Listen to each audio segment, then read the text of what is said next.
So, in today's class, I am taking formal letter. Formal letter എന്ന് പറഞ്ഞാൽ എന്താണ്? It's A polite way of writing A letter format അല്ലേ? നമ്മുടെ പ്രിൻസിപ്പളിന് എഴുതാം, കമ്പനീൻ്റെ മാനേജറിന് എഴുതാം, HR എഴുതാം.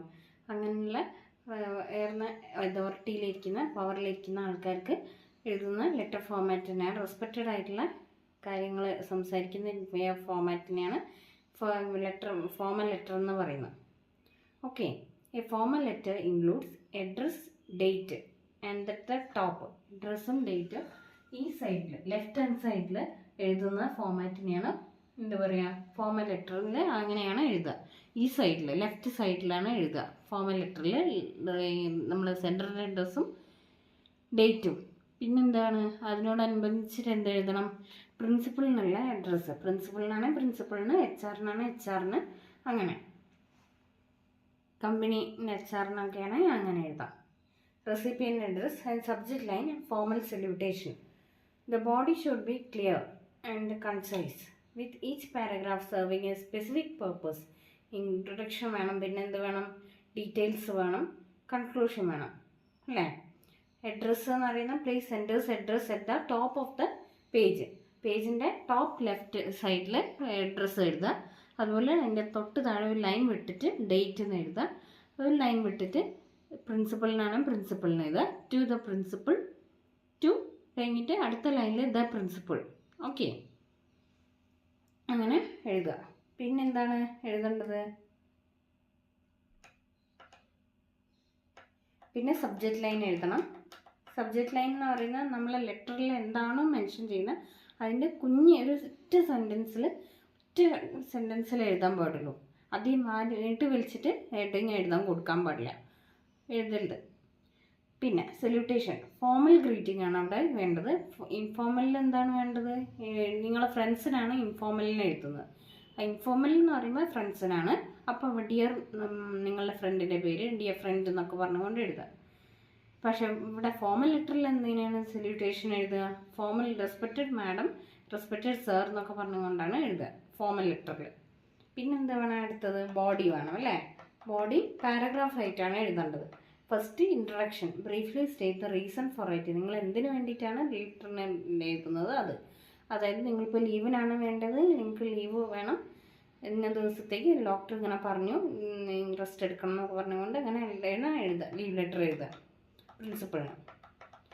പിന്നെ ഇൻട്രഡക്ഷൻ കഴിഞ്ഞാൽ ഡീറ്റെയിൽസ് എഴുതണം അല്ലേ? Paragraph, use separate paragraphs for each main point. Separate ആയിട്ട് 3 പാരഗ്രാഫോ 2 പാരഗ്രാഫോ 3 പാരഗ്രാഫോ ആയിട്ട് എഴുതാം. പിന്നെ കൺക്ലൂഷൻ, സമ്മറൈസ് ചെയ്യും. പിന്നെ ക്ലോസിങ്. പിന്നെ നിങ്ങളുടെ യോസ് ഫെയ്ത്ത്ഫുള്ളി, യോസ് സിൻസിയർലി, യോസ് ഒബീഡിയൻ്റ്ലി എന്നൊക്കെ പറഞ്ഞുകൊണ്ട് എഴുതാം.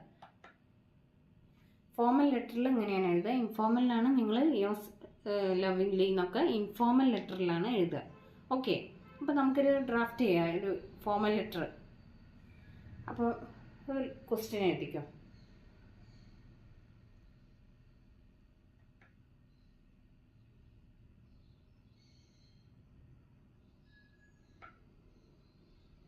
ഇപ്പം തരാം കേട്ടോ ക്വസ്റ്റ്യൻ.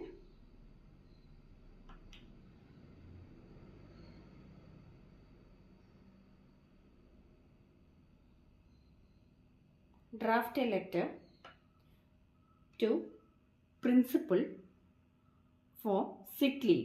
നിങ്ങൾ സുഖമില്ല, അപ്പോൾ നിങ്ങൾ പ്രിൻസിപ്പളിന് സിക്ക് ലീവിന് വേണ്ടിയിട്ട് ലെറ്റർ എഴുതുകയാണ്. ലെറ്റർ ഡ്രാഫ്റ്റ് ചെയ്യണം പ്രിൻസിപ്പളിന് കൊടുക്കാൻ. അപ്പോൾ ഇങ്ങനെയാണ് നമ്മൾ എഴുതുക. ഫ്രം എന്ന് പറഞ്ഞാൽ ഏത് സൈഡിൽ എഴുതണം? ഫ്രീ സൈഡിൽ എഴുതണം. ഈ സൈഡിൽ ടോപ്പ് ലെഫ്റ്റ് ആയിരിക്കണം, മുകളിൽ ഭാഗത്ത് ലെഫ്റ്റ് സൈഡിലായിരിക്കണം എഴുതേണ്ടത്. From address, from centres address. ഇപ്പം എനിക്കാണ് സുഖമില്ല എന്ന് വിചാരിക്കുക, അപ്പം ഞാൻ എൻ്റെ പേര് എഴുതുക. ഫ്രം വിഷ്ണുപ്രിയ, എൻ്റെ അഡ്രസ്സ് വെക്കുക. പിന്നെ ഒരു ലൈൻ വിട്ടിട്ട് ഡേറ്റ് എഴുതുക.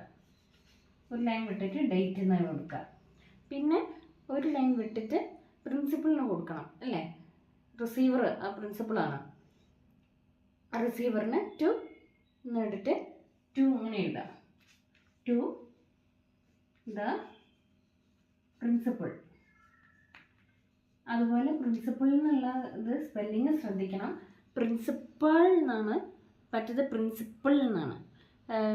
നമ്മളെ സ്കൂളിലത്തെ പ്രിൻസിപ്പൾ എന്നാണ് PAL ആണ്. പ്രിൻസിപ്പൾ അല്ലെങ്കിൽ റൂൾസ് ഓഫ് പ്രിൻസിപ്പിൾസ് എന്നൊക്കെയാണ് PLE ആണ് വരിക. അത് ശ്രദ്ധിക്കണം, സ്പെല്ലിങ് മാറിപ്പോയത് കേട്ടോ. ടു ദ പ്രിൻസിപ്പൾ, സ്കൂളിൻ്റെ പേര്, സ്കൂളിൻ്റെ അഡ്രസ്സ് എഴുതുക. പിന്നെന്താ എഴുതേണ്ടത്? പിന്നെ സബ്ജക്റ്റ് കൊടുക്കുക. എന്താണ്? നിങ്ങൾക്ക് ഇപ്പോൾ സുഖമില്ലാത്തതാണ് കാരണം വെക്കേണ്ടത്. Permission for sick leave. Permission, പ്രിൻസിപ്പളിനോട് പെർമിഷൻ ചോദിക്കുകയാണ്. ലീവ് എടുത്തോട്ടെ, എനിക്കിന്ന കാരണത്താൽ, സുഖമില്ലാത്ത കാരണത്താൽ ഞാൻ ലീവ് എടുത്തോട്ടെ എന്നൊക്കെ പറഞ്ഞുകൊണ്ട് പെർമിഷൻ ചോദിക്കണം അല്ലേ. അപ്പോൾ എന്താ സബ്ജക്റ്റ് ലൈനിൽ എഴുതേണ്ടത്? Permission for sick leave. പിന്നെ റെസ്പെക്റ്റഡ് മാഡം, കോമ എന്നിട്ടിട്ട് അടുത്ത പാരഗ്രാഫായിട്ട് respectfully, I here to inform you that I am suffering from fever since last night. എനിക്ക് കഴിഞ്ഞ രാത്രി സുഖമില്ലാതെയായി, അതിനുകൊണ്ട് ഞാൻ മാഡത്തിനോട് ഇൻഫോം ചെയ്യണം എനിക്കിങ്ങനെ സുഖമില്ല. അപ്പം ഡോക്ടർ എനിക്ക് റെസ്റ്റ് പറഞ്ഞിട്ടുണ്ട്. Doctor had advised me to take 2 days rest. അടുത്ത പാരഗ്രാഫിലായും കൊണ്ട് I therefore request you to grant me 2 days leave. എനിക്ക് അതുകൊണ്ട് എനിക്ക് 2 ദിവസത്തെ ലീവ് മാഡം തരണമെന്ന് ഞാൻ വിനീതമായി അപേക്ഷിക്കുകയാണ് എന്നൊക്കെ പറഞ്ഞുകൊണ്ട് എഴുതുക ലെറ്റർ. പിന്നെ അത് കഴിഞ്ഞിട്ട് യോ സിൻസിയർലി എന്ന് വെക്കുക, അല്ലെങ്കിൽ യോ ഒബീഡിയൻ്റ്ലി എന്ന് വെക്കുക. നെയിം ഓഫ് ദ സെൻറ്റർ, ഇപ്പം എൻ്റെ പേരാണ് സെൻറ്റർ, ഞാനാണെങ്കിൽ എൻ്റെ പേര് വെക്കുക. ഓക്കെ, നിങ്ങളാണ് എഴുതുന്നതെങ്കിൽ നിങ്ങളുടെ പേര് വെക്കുക. ഓക്കെ, അപ്പോൾ മറന്നു പോകരുത്, മാറിപ്പോകരുത്.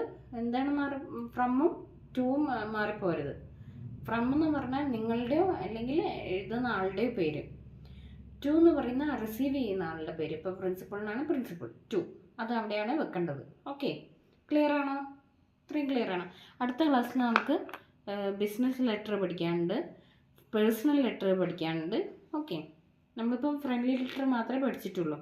ഇപ്പം പഠിച്ചത് പ്രിൻസിപ്പളിന് എഴുതുന്ന ലെറ്ററാണ്. പ്രിൻസിപ്പളിനോ അല്ലെങ്കിൽ നിങ്ങളുടെ കമ്പനിയിലാണ്, നിങ്ങളൊരു ഓഫീസിലാണ് വർക്ക് ചെയ്യുന്നതെങ്കിൽ പ്രിൻസിപ്പളിന്, അല്ലെങ്കിൽ സ്കൂളിൽ പഠിക്കുന്ന കുട്ടികളാണെങ്കിൽ അങ്ങനെ ആ പ്രിൻസിപ്പളിന്, അല്ലെങ്കിൽ കമ്പനിയിൽ വർക്ക് ചെയ്യുന്ന ആൾക്കാരാണെങ്കിൽ HR മാനേജറിന് എഴുതുക. ഓക്കെ, ക്ലിയർ ആണോ?